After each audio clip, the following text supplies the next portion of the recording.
I want you to take a moment and I want you to think back when you were in school. Think back about the school you went to, maybe what it looked like, what it felt like. Then start thinking about, like, who do you remember in that school? What teachers do you remember in that school? The principal, maybe? Would you remember who the superintendent is? Think back on how we grew up, how various schools. I know that one of the schools I was in had only 4 classrooms in it. And I think back, I remember the wooden floors, I loved it. And then I think back of being in schools today and how that's changed. So today we're going to have the opportunity to meet some fabulous individuals from the Roseville area schools. So today we have Dr. Jenny Lake, and she will introduce her team when she gets up here. She's superintendent. She's been a longtime resident.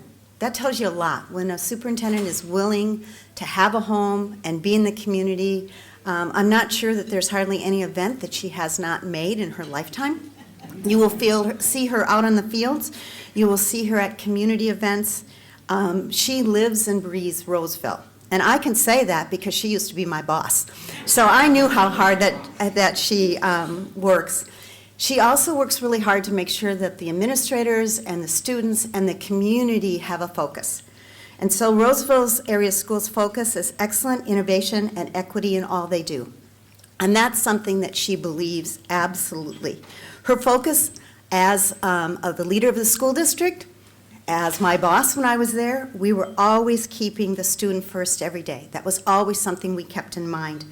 And so it is really an honor for me to know what a fabulous educator she is, what a great boss she was, and how good the students in Roseville area schools are doing. I'd like to introduce Jenny Lake and her team. So let's give them the traditional Optimist welcome. Let's stand and applaud.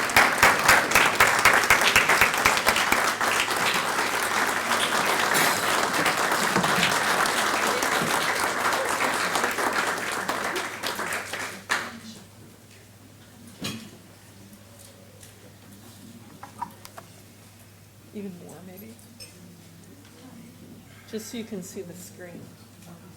Perfect. Good morning. Good afternoon. Karen, that was the most beautiful introduction. Thank you for that. Thank you so much. It is such a pleasure and a privilege to be here. I am a very proud member of the Optimist Club in Roseville. I'll start with a big thank you. Thank you for the deep commitment to partnering. Just even yesterday, I met with Barb and Mike. It's just continual conversations. How can we make each other stronger? Because without the schools, that's our future, right, in our community. And without you, the schools will struggle. We need to support one another, certainly. I want to thank the Optimist Club also for being central to our community advisory committee that we began about 4 years ago in the area, and it's all about tying partnership together, where it's the Optimist Club, the Roseville Area Schools Foundation, Do Good Roseville, give a wave, Kathy, over there, okay, and many, many more organizations such as Rotary and so forth. So we're really looking to align our resources to best support the schools and in such best support our community. The best part of this presentation, Niceta, you'll be good. I'll be okay. Niceta will be great, but our students will be brilliant. And so let's warm them up with a round of applause for our students. So again, we typically like to walk around. We're educators. We like to own the space, but we've been asked to stand behind this podium, which we will diligently do. But know that we're going to be taking turns up here behind the mic. So thanks for having us. Niceta. Good afternoon. My name is Niceta Thomas, and I'm the Executive Director of Student Services for Roseville Area Schools. We are here today because we do better. We use this quote here, do the best you can until you know better. Then when you know better, you do better. In Roseville Area Schools, we know better. We know what is best for students based on data that we have researched. And so now we want to take that data and we want to put it into practice. And so that is what we are going to present to you today, how we do better. Thank you. So a little bit about who we are. First of all, we have a deep held belief that when we show up to work, we have to be our authentic selves in order to lead an exemplary organization. And I would think every single across the industries, you would believe that as well. So everything we do in schools, we need to ensure that students are able to see themselves in the work. Staff need to see themselves in the work, and everyone needs to be accepted in that. Central to that role of support, I'd like to recognize the school board. Without the school board, the students and staff, all of our policy work, our mission of excellence, innovation, and equity, and all we do would absolutely crumble. So I want to recognize Chair Todd Anderson in this space. Thank you for your leadership. Finally, the importance of including multiple perspectives throughout any decision-making process is essential. Whether, again, that's race, class, gender, sexual orientation, ability, disability, we need to have multiple perspectives always included. And I think you'll hear a theme of that throughout today's presentation. So a little bit about me. Part of our presentation is, too, we choose Roseville area schools. We choose to live here, we choose to work here, and part of that is just really grounded in the community. And again, that invitation extended from the Optimist Club is essential. So personal and professional, I think Karen's introduction of me really tied it together, right? They're not separate, right? Everything I do is personal. Everything I do is a part of my work. It is one life every single minute of every single day. Beth and I live in Roseville, and we have 3 grown children there. You'll see to the left, Jacques. He is all graduated from Roseville Area High School as well, just doing good things in the world, right? Jacques is in investment banking. Connor, oldest son, but in the middle of the picture, he's a drone pilot living in the state of Virginia. And Ginger, on the right side of the picture, she is in social media marketing for Better Homes and Gardens, right? All products of Roseville area schools. And then Quincy attends Emmett D. Williams with my new friends, the Shops family. Again, the choosing Roseville piece, I started teaching in 1997, taught for 7 years, left Roseville schools for an administrative opportunity, how that happens, and then was tapped to come back, right? I left for a very large school district who really exemplified different values. It was a good school district, but it wasn't great, right? It didn't have the richness that Roseville brings. So chose to come back. I was gone from 04 to 07. Back in 07, and I had a variety of leadership roles, activities director, principal, assistant superintendent, and now into my 4th year serving as superintendent in Roseville, and hope to end my career here. Chair Anderson? Okay, we'll make that happen. We're not going to let you go anymore. Okay, thank you. It's been a great partnership. And I've had the ability to hire so many great people. And one of those people, again, you'll hear from Niceta, but the essential importance of bringing multiple perspectives. Other Roseville folks in the crowd, DeLon Smith is our Associate Superintendent of Equity and Innovation, if you want to give a wave, DeLon. Thank you, Ann Barnes, for leading our AVID program. You'll hear more about AVID. Thank you for your support of that program as well. Ann's a community member as well. Michelle, always appreciating your support over there too. And I'll turn it over to Niceta. So I was raised on the east side of St. Paul. I was educated in St. Paul, and I lived most of my life in St. Paul. And I worked for St. Paul for years, 20 years. We often joke because DeLon and I are siblings. We shared a womb at one point. He worked in Minneapolis, I worked in St. Paul. We battled. We battled the different districts. Well, he came to Roseville, and he talked so much about how great Roseville was. I was content in continuing my career in St. Paul. But I hit a ceiling. And as a black woman in America and in education and in special education, that is easy to do. And I hit a ceiling where there was no up for me. I wanted to do more. I was a building principal at the time. The job that I want was occupied, and there was no way for me to get it. Roseville had an opportunity. My brother called me and was like, we got an opportunity. And I talked with Dr. Lake before I even applied, and I said, that might be a place for me to go. And that's why I chose Roseville. And when I got here, it felt like home. And I hope to one day retire from here as well, Dr. Lake. And so I chose it for myself so that I could break that glass ceiling and to be who I wanted to be as an authentic person, as an authentic black woman in this field. There aren't too many black directors in the state of Minnesota. There are approximately 3 of us. And to be able to pursue my dream of being a director of special education in a district that looks at students like myself and want us to do better, and they know how to help us do better. And not only did I choose Roseville for myself, I chose Roseville for my child. We don't live in Roseville, but Roseville is home. My child is a junior right now at Roseville Area High School. She did not start her high school career in Roseville. She started her high school career at another school that did not allow her to be who she wanted to be. My child is not what some folks would think, a typical black girl. My child loves theater. She loves to sing. She's in the band. She is a drama queen. And everything about her life, she lives in drama. And she was not getting that at the high school she was at as a freshman. She was being bullied.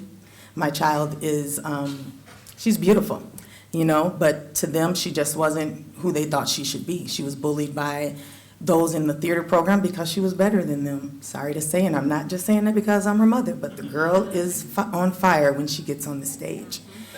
She was talked about by those that looked like her because she did not fit in with them, and she was not happy.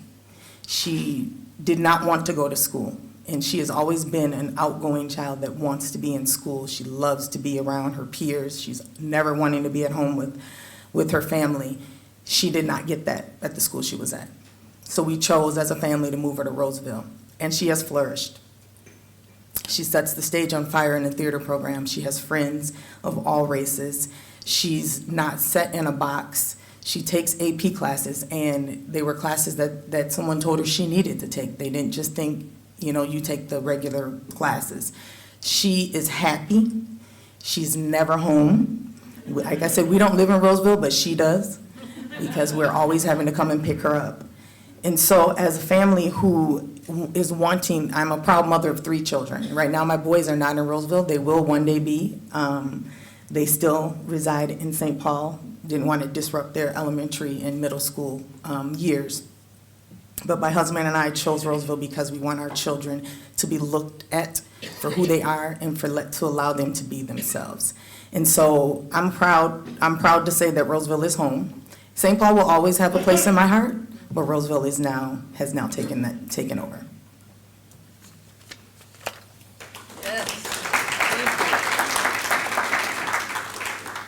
Thank you. You'll see the intersectionality when our students speak as well. Thank you, Niceta. A little bit about Roseville area schools, and I'm going to make an assumption that you know a lot already, right? We have 11 schools in our district. We have about 7,300 students. We graduate about 600 students every single year.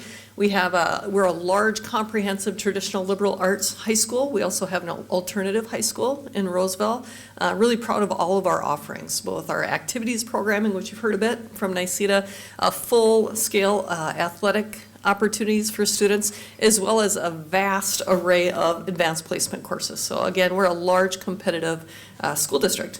And how we look within that setting, again, just to remind folks, right, because we're not, as a school district, reflective of this room, right? We continue to grow in terms of our beautiful, rich diversity that we have in our school district. We've moved, this looked exactly opposite. We were about less than 40% students of color 15 years ago. So how quickly we have changed, and that has brought an extreme richness of diversity into our programming.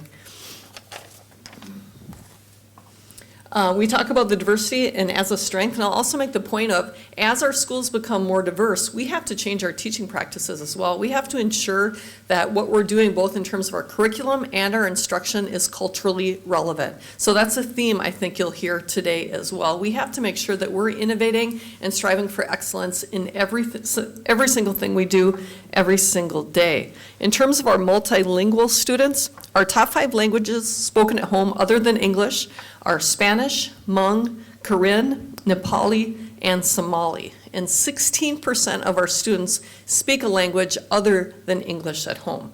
Think about that, right? What a strength within the community. All of our multilingualism in school is certainly a strength. We serve an array of we have an array of programs for our students that receive special education services. We have about 17% of our students in our district that receive services from early childhood special education all the way up to the age of 22. We have two of our elementary schools host our federal setting 3 programs for our students with autism. We have one that hosts a program for our students with emotional behavior disorders, and then that same school has a program for our students with developmentally cognitive delays. All of our school service students in our federal setting 1 and federal setting 2 programs. And so, like I said, we have an array of programming, we have tons of staffing and supports put in place for our students. And when we say we service children up to age 22 now with the new legislation, we contract with District 916 to provide transition services as well as services for children who are needing more support, which is what we call our federal setting 4 programs. And then our educational benefits numbers are rising. So as our demographics change, those numbers change as well. And so we have a few schools that are considered Title I due to the number of students that receive educational benefits. Thank you. Educational benefits is where we used to call free and reduced lunch, right? Students who qualify for those services, and happy to always support. A little bit about enrollment, the historical context. We've stayed really steady. We're fortunate. I mentioned 7,300 students in Roseville area schools, but it's really shifted since COVID. Our secondary schools enrollment remains really strong. Like I said, graduating 600 kids. Roseville area middle school, we grew at about the rate of 50 students the last 2 years, and that's a big school for a 7th and 8th grade band, flourishing. But our elementary enrollment has declined about 80 to 90 students over the past 3 years, and that has great impact because we'll keep our class sizes the same, but staffing has an impact connected to that. So families are choosing to make different choices that we'll hope to promote Roseville area schools and all again, that comprehensive approach as best we can. But we've seen the elementary families choose charter schools or a growth in homeschooling opportunities and so forth. So I'd ask, we're all ambassadors of our school system. And we, of course, will welcome in everyone at 6th grade, 9th grade. There's different entry points that the school can grow, but we're concerned about seeing those elementary numbers drop off a bit. We have 80% of our resident students attend Roseville area schools. We serve 7 different municipalities, Roseville, of course, being the largest among those. And 24% of our total enrollment comes from open enrolled students. So we're really fortunate that we're a sought after school district. We have more students coming into our school than leaving our school district as a whole. So in terms of our mission, I'll let you read. It's a bit small, but we can check out the website too. We'll just focus on excellence, innovation, and equity in all we do, and just really aligned with the idea. We can all think about Paul Wellstone. What quote do you think about when you think of him, right? We all do better when we all do better. And that's a philosophy we carry deeply in Roseville area schools. And I was just going to use like one example of intersectionality, right? There's so many divides in the world, and as public educators, we can work through all divides because we welcome one and all. And I'll give you one example would be Black Lives Matter movement, right? We support fully Black Lives Matter in raising up the voices of the underserved in our community, and you can support community policing and SROs in schools, right? All the things that tend to divide across the issues. In public education, we can work through them very easily with the support of the board and, of course, our staff. I thought maybe Dawn would like this. You always like when we bring research and books to share, right? So the past couple of years, we've been digging in a variety of levels, including the board. The book Street Data by Saphir and Dugan, in terms of, again, across the industry, I'm sure this resonates. We have satellite data. So for us in schools, that would be standardized test scores. And then we have that middle band of like the mapping data. Okay, that could be focus groups or disaggregated student information. And then the most important to us in Roseville area schools is street data. Right? What are folks saying on the street when you talk with them? What are our students saying? And so that's really the driver in wanting to bring that school experience so that you can hear firsthand. In Roseville area schools, we don't want adults interpreting what students are saying, right? I mean, we all do that as human nature, but we want to hear directly about student experience, and that's why we wanted you to hear from our students as well. All right, we are currently in year 2 of our strategic plan.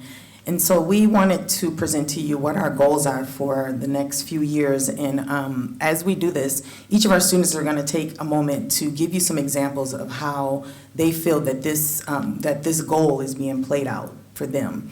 So we have 5 goals that we are working towards in the next coming years, that our graduates are prepared to achieve their goals and aspirations. Our learners contribute to an equitable, caring society.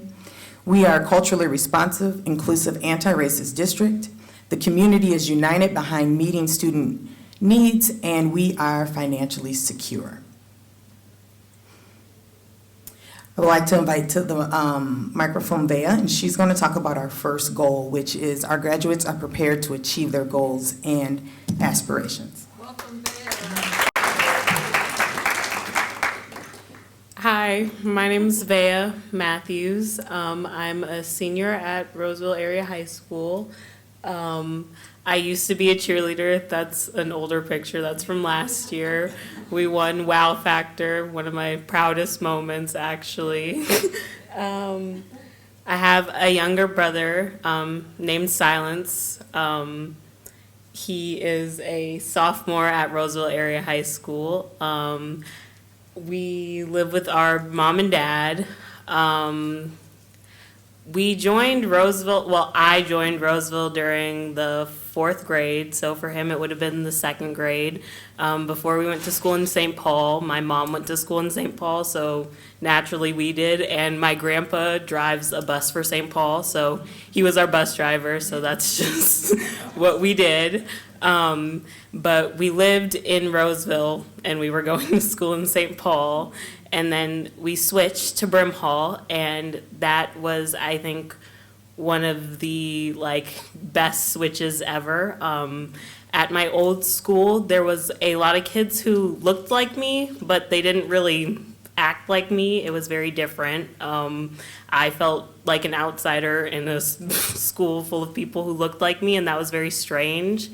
And then once I got to Brimhall, it was very different. Like, there was kids who looked like me, and they also understood me, even if they weren't exactly like me. They were very open. It was more open, I would say. And then I would say in 8th grade, COVID hit, and we moved to New Brighton. And my parents told me that I was going to have to switch schools. And I literally had a breakdown. I hated the idea of having to go somewhere else. I hated the idea of having to make new friends and meet new teachers. And I had been going to school with the same people my whole life since the 4th grade. That was an insane thought to me. So I literally begged my parents to let me stay in Roseville. I begged, I pleaded, and it took me an entire summer of begging to get them to let me stay. But I got to start high school in Roseville, and I was literally the happiest person ever. And at the end of my freshman year, I joined AVID, which has to do with our goal. I feel like AVID has really helped me prepare for the next phase of my life, for college, and for what I want to do in the future. I want to go to school for early childhood education. And I want to be a preschool teacher or anything elementary. I don't think I want to do anything more than that, but elementary is my target age range. And I feel like AVID has really helped me see that, but also just my school in general. They have offered me so many advanced and rigorous classes, like AP Language and Composition and AP Biology, and I've gotten to take so many advanced classes, and I have family and friends who live in other states and go to school in other districts, and I tell them how excited I am for college and how much I love going to school and how much I love my classes at school, and they're like, what? I can't wait to get out of high school. And I'm like, I like it here. And they're like, oh, you're thinking of college? How do you even know about any of that? And I'm like, my school has prepared me for that, and I feel like seeing that has made me realize the differences, like in how really lucky I am and how grateful I am that not only me but also my younger brother get to go to a school like this where I get to think about going to college. Like that's, and not a lot of kids think about that. And not a lot of kids who look like me think about that, and that makes me sad. First and foremost, that's one of the reasons I want to be an educator, but also like I feel like that makes me also really happy that I'm afforded that opportunity. And I've had amazing teachers who have made me believe in myself, and we have amazing staff. Like, the beginning of my senior year was rough. I did not have the best schedule, and it was not looking great for me to graduate. And I talked to my counselor, and he told me that there wasn't really much he could do for me. But my principal, I went to the next best thing, and he could help me. Like, even though my counselor necessarily didn't have the fix for me, somebody did, and I'm glad that I had somewhere to look for that fix. Because, not everybody has that opportunity, and I'm glad that I do. And I have teachers that I can lean on. And, I can't always talk to my parents. Some things are hard to talk to them about, and some things they just don't get. But I have lots of amazing teachers who I feel like I can lean on, one of them being my AVID teacher. And, even when Miss Warner isn't there, she's my AVID teacher. I have Miss Barnes, who I don't talk to often, but I know she's always there for me. And, I just feel like all of our teachers at our school, even the ones I don't talk to, do a really good job at being as welcoming and inviting as they can be, and that has really prepared me for the future and made me really think about what I want to do in the future, and I'm really thankful for that, and I'm glad that I have them. Yes.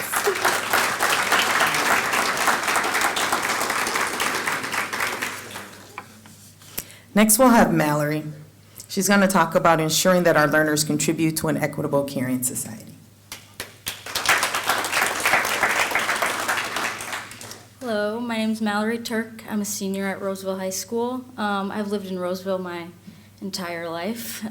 So I went to elementary school at Emmett D. Williams. I went to Rams, and then I transferred to the high school.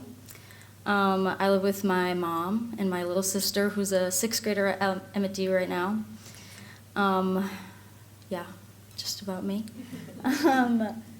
Something I want to talk about is something I don't think a lot of people understand, is that as students, as teachers, all of you were a part of Roseville, no matter if you're in the school or not.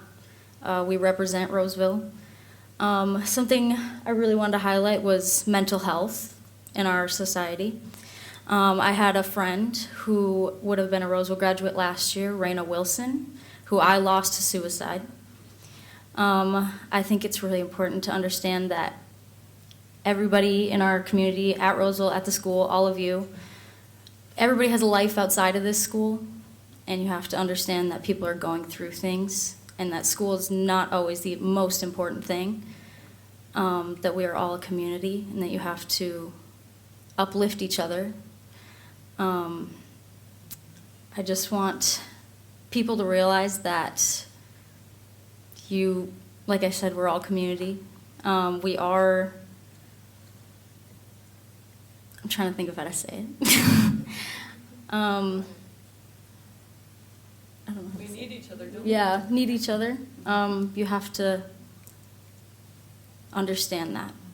And I think it's, especially with my experience of, I am the majority at the school, I am white, I understand that, but that's not the only thing we're talking about here, and that you have to understand that no matter what, we're all one.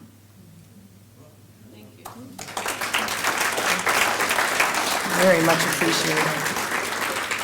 And I think what Mallory is saying is that there's other things to school than just the academics, and we need to lean into those programs as well. So thank you for that.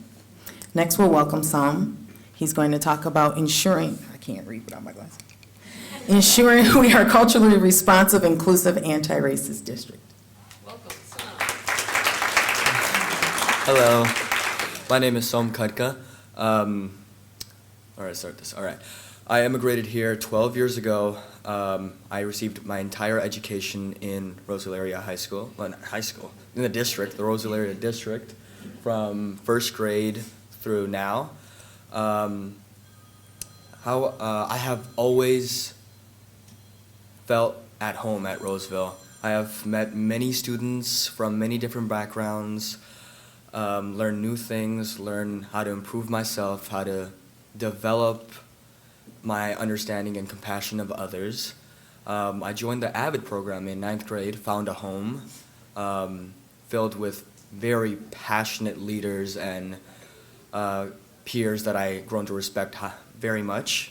I have been all around the community, trying my best to be of service.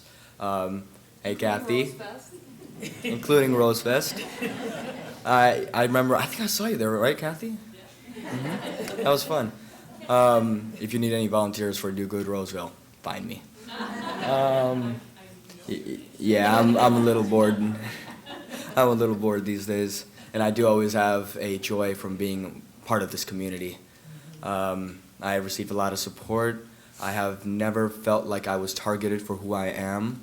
I have felt different before because I don't see a lot of people that are of my background in the school, especially now as many people are choosing to find people like us in Pennsylvania and Ohio, where there's people are going to move, people are going to try to be with who they belong, where they think they belong, but I belong in Roseville. I have found a family, and I found something that I wish to be a part of for the rest of my life, and I hope I will be. I plan on going to college and getting a degree in nursing, and hopefully,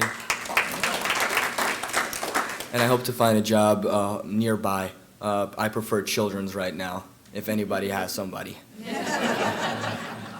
And yeah, no, I think that's it. Thank you.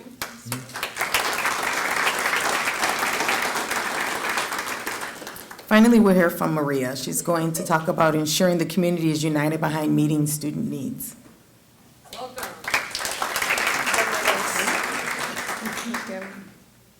Sorry, I brought my notes.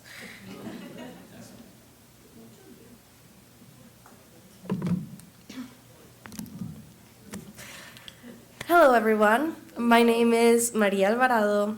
I was born in Venezuela in 2006, and I moved to Panama in 2009. I lived for about 13 years in Panama City, and right after COVID hit, about 2021, 2022, my family, my mom and I, decided that our best choice was to move to the United States. So in March of 2022, we moved to the United States. That would be about freshman year for me.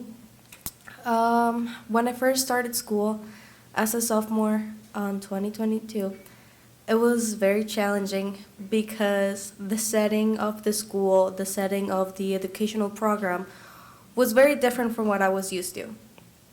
It was a new language. It was a new reality. It was a completely new set of people that I was not used to. I was lucky enough that I knew some English before I moved to the United States, and that made my change a lot easier. But at Roseville Area High School, I will say I felt very supported by the entire community. There was a Latino club where I was able to speak Spanish with other people, where I was able to share and talk about the culture and all of the moments that all of us have in common. At Roseville Area High School, we have so many different communities that even if you are not part of them, you feel like you belong, because it's not surrounded by completely random people that you're just like, I feel like I'm gonna get criticized for being who I am, for having an accent, for being from another country. It's completely the opposite. When I joined AVID in my junior year, it was a little challenging because I was not used to having the pressure of being a great student. And I think that having that pressure was what made me who I am today and make me super proud of being an Avid student, being a Latino student leader, being here, talking to you guys, was all thanks to Avid, honestly. And the Avid classes are so diverse. In my class, there's everyone in that class have a different background that you are shocked by how many stories you hear from those students. Our teachers are so talented and they are so caring for us that anytime I have a problem, I come up to them and they're like, hey, I have this and this going on, like, can you help me? Like, can I do something? And in Panama, where I'm from, it's not common for students to come up to the teachers and ask for help. In my culture, it is not okay to ask for help because it's not okay to not be okay. And here at Roseville High School, Dr. Wilson has ensured and has been, which is our principal, has been incredibly supportive and a problem solver when it comes to the Latino community feeling discriminated against. We have made panels, we've had opportunities for volunteering for the students, we have improved so much the student-teacher communication, we have improved the no marks for the Latino students. And I think that's something that I wanted to share with you guys because in 1 year, we went from being like 20% of like no marks of students not going to school, skipping, and so many other things to this year having at least like a 7% upgrade on those areas, which is very impressive for only 1 year. So I want to say thank you for listening to us. Thank you for being here. Thank you for having us.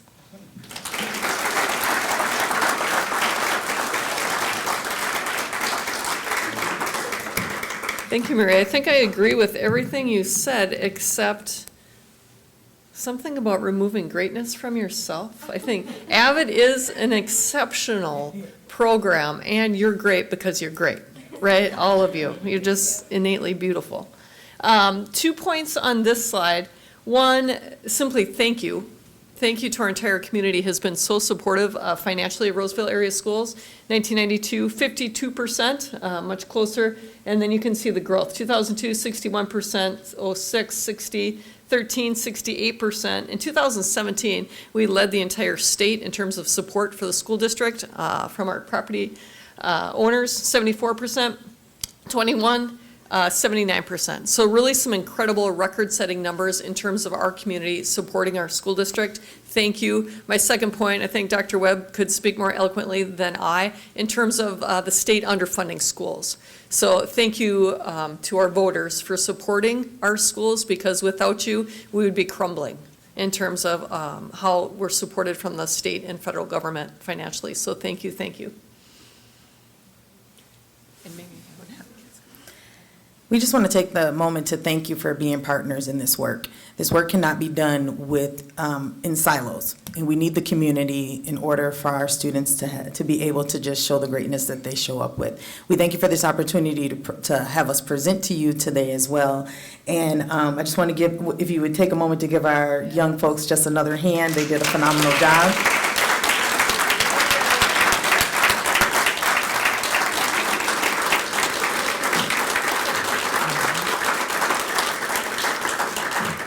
Say they are our future, and so we want to make sure they have all the supports that they need to have a fabulous future.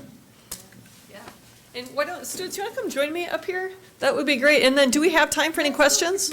Okay, so since the microphone is just here, let's bring all the students and everyone up here and we can field questions. And I'll just facilitate that if I can and repeat the question. So maybe I'll stay here.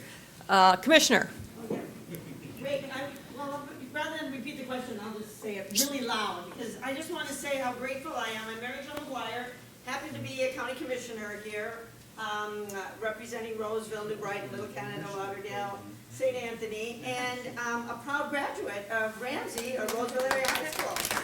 So I'm so proud of all of you, and just just all of the work that you're doing and all the people that, in this community, for everything that we're doing together. So thank you, thank you, thank you. I know that we've been really great supporters of the AVID program, and I was hoping that you could just talk a little bit more about the AVID, you know, just what it's meant to you. I know we do a lot of work here on it, but some of us in this crowd don't always hear all of that. So just a little bit about that, and anything you might want to say about that. But just thank you for everything, and you were wonderfully articulate. We're very, we're grateful that you're our future. And yeah. Thank you for being our champion. I am a part of the AVID program. I haven't been in the AVID program for super long. I joined the end of my freshman year. What does it stand for? Advanced via individual determination. Yeah, that's a long one. It's a long one. That's why we don't call it that. We call it AVID. But I heard about AVID from my best friend at the time. He had been a part of it since, I would say, middle school. And he talked about it all the time. Like, he wouldn't shut up about it. It was his favorite class of the day. And I was like, I need to be a part of that. Like, he told me, he was like, you would really enjoy this class. And I was like, I need to be a part of that. So I fought to get into AVID. I was very determined. I was talking to whoever I needed to talk to. I was introducing myself to whoever I needed to introduce myself to. I got in, and I was so excited and happy, and it's become one of my favorite classes. I have an amazing community around me. Like I said, I love my AVID teacher. I love everybody in my AVID class. Mallory and Soam are both in my AVID class. Maria's not in my AVID class, but she's great too. I love her. I feel very supported by my peers. I have a very supportive class. We had a very difficult discussion the other day where the room was very divided on a story, and we had to try and hear the other side out, and we did an amazing job on that. We are full of listeners, and I feel like there's a lot of love in our room and in just the AVID community in general. And I think it's an amazing program, and I love it, and I'm trying to get my brother to be part of it too. A little bit more, and then we'll take a different question. AVID is an elective, and because, as the name suggests, individual determination, students who are determined to succeed will try to obtain a spot on AVID. Many students don't have this. Many students have this drive to improve, but they don't have a sense of direction on where they're going, and AVID provides them different pathways, and by their own individual determination, by my own individual determination, I will choose the path I want. AVID is now going into the elementary schools, which I hope the students will find many successes in AVID and develop skills that will be very important to them early on, so they won't have to be scrambling later in high school and possibly struggle, because that always happens. Thank you. Thank you, Saul. A couple things to AVID, and right now at Roz, as an example, we have about 150. We have almost 300 students Total. in AVID So just at Roseville Area High School, 300 students participate in the elective program. They focus on college prep, and they also have an ability to have 2 times a week tutoring. That's there. You see the flyers on your table. Those are paid positions, and of course, we always promote volunteer activity as well. But all students benefit from the skills awareness of AVID, and now soon will be K through 12 in Roseville Area Schools. So next question. There's a question over here. Please. Could you talk a little bit about the benefits that you see from our students being able to get fed now every day? Yes. Do any of you have an opinion before I share? The question was benefits of students receiving free meals, universal free meals. You've probably read a lot about that legislation. Hello again. As an immigrant in high school and as someone who just recently moved into a country, not having to pay for an everyday meal was such a relief because my mom is a single mother and she does not know English. She's learning, but it was really hard for her to find a job that would accommodate to our necessities and then fed me every single day for school. And having that free lunch is probably the best thing during lunch, just because I don't really have to worry about paying for food when I'm going to school. I don't have to worry about making lunch at home, so I don't have to pay for food at school. So I think even not just for me, like for many other students that I share a lot of time with, they struggle a lot with money and financial situations. Lunch at school, it's probably one of the only meals they have, and I think that's very beneficiary for them. Thank you. Thank you. Yeah. Thanks, Maria. Just a little bit more perspective. For us, we believe universal free meals is all about human rights. Can you imagine chasing families down and students down and asking for money to pay for food and paying staff to do that? How dehumanizing that is, in addition to having potential language barriers throughout that. So not only do students get lunch that is paid for, you also receive, every single child in our system receives breakfast, lunch, and a super snack, which can serve as a dinner meal. And there's backpacks home in many of our elementary schools with food as well. So thank you for the question. Next question, please, Dr. Webb. If you'd like to speak to state funding. Just want to highlight, I brought my brother Bill here, who's a guest of mine today. He spoke here several months ago, but we're both products of the Roseville Schools. We can't be more thankful, and thankful for all the leaders here in Roseville Schools that make a difference every day. And students, way to go. Great job. We always steal the show. But Bill's a high school Hall of Fame member from Minnesota. So there's only a handful in Minnesota. But product of Roseville Schools, went on to teach in multiple schools here in Minnesota, ended up retiring from the Edina School District, but has been giving back to Minnesota kids and is a great example and great product of our Roseville schools. I also just, while I have the stage, just want you, Jenny, you've been doing incredible work leading the district. There was new legislation this year for the READ Act to put a new layer of responsibility on our school district and school districts across the state. Could you talk for just a minute about all the things that Roseville is doing in response to the READ Act? Tim Reardon is here, leads an organization called Rally to Read, is always in the wings to help respond and help support as well. But could you first just tell us what you're doing differently this year in response to maybe the last couple of years, literacy training for your teachers and educators? Thank you for the question. Thank you both, Dave and Bill, for choosing education in your careers and giving back. I'd love for all of our students to consider education as a career. The READ Act legislation, first of all, Roseville took a deep dive and financial commitment to literacy early on, so we're early adopters in terms of, it's called letters training, the science of reading, how we teach phonics throughout. Delon, you probably can speak much more in detail than I can. We made that early commitment, and this is hundreds of thousands of dollars that we're committing to training our staff. It's very intense graduate level work because we also have to be careful. We don't want to shame anyone. We've had veteran teachers who have believed they've known the best way to teach reading and writing for so long, right? And now we're reinvesting, and the state legislature came through 2 years ago and mandated this training for all staff and did put some funds forward, but they're not reimbursing districts as well. So just pointing out that as well. So in addition to all the science of reading training that we're committing to, we're finished with that training. Delon, is it at the end of this year? For elementary? And then next year we'll begin with our reading teachers at the secondary level. And I lost my train of thought.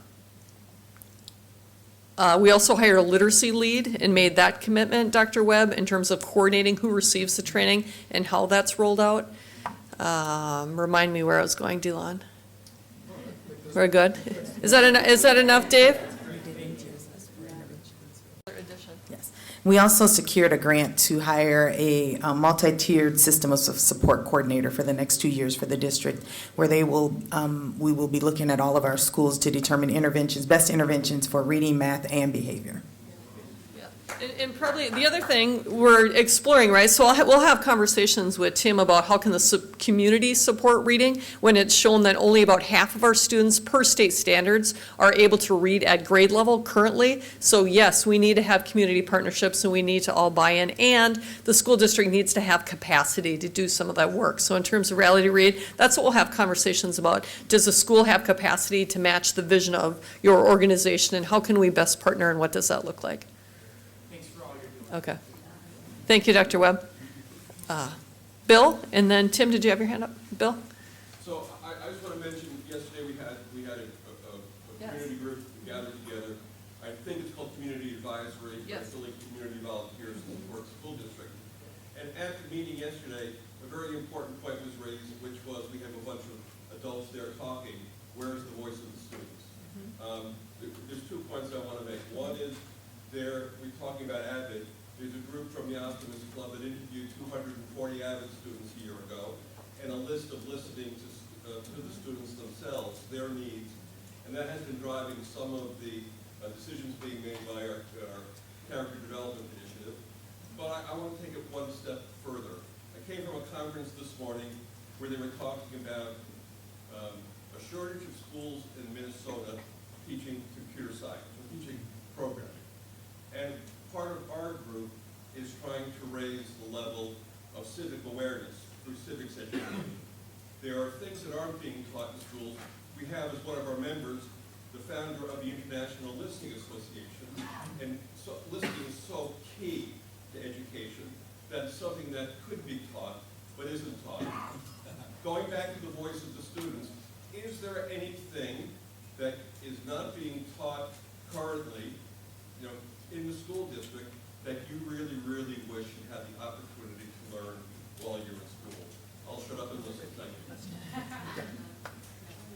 So the question is, for the students, is there anything that's not currently being taught in school that they wish they could be taking and being taught? There might be a lot. Maddie's here to listen.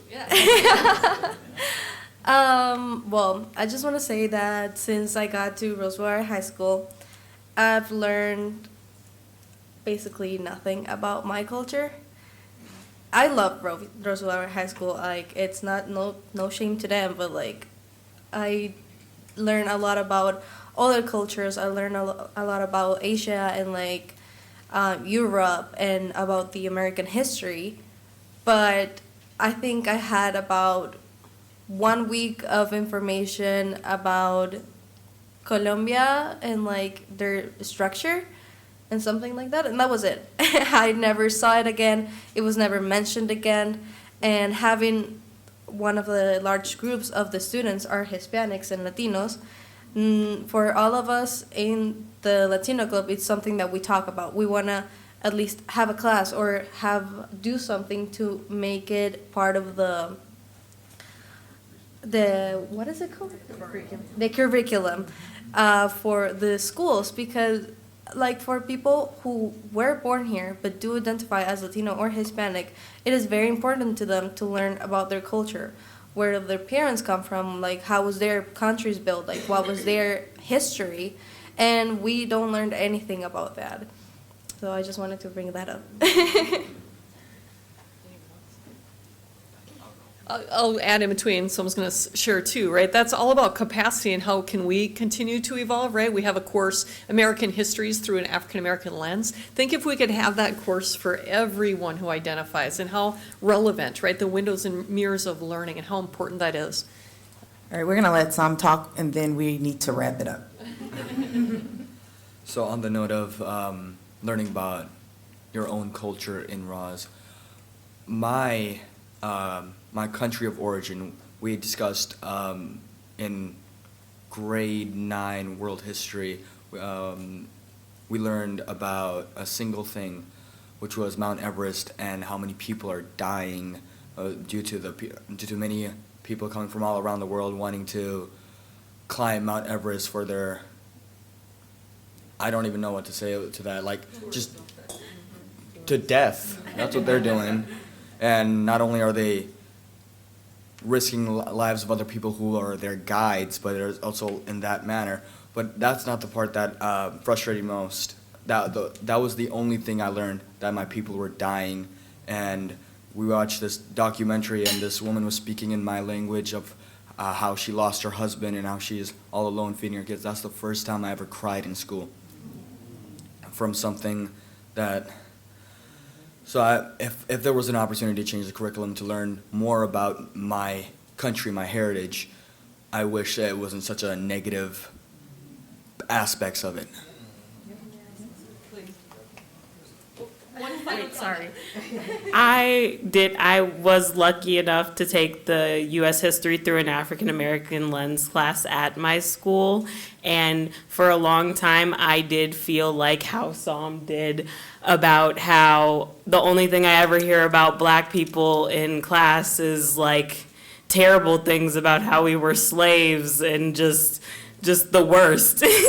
And in my U.S. History through an African American lens class, I got to not only learn about the very brutal history, which it is very brutal and sad, and I did cry in that class quite often learning about it, but also the amazing things that people who look like me and who look like my brother and my dad and like Nasita, like I got to learn those things because it's not all bad things, and we do great things, and I feel like that was an amazing experience for me, and it would be amazing for every culture to have that because it was an amazing experience for me. Thank you. Thank you.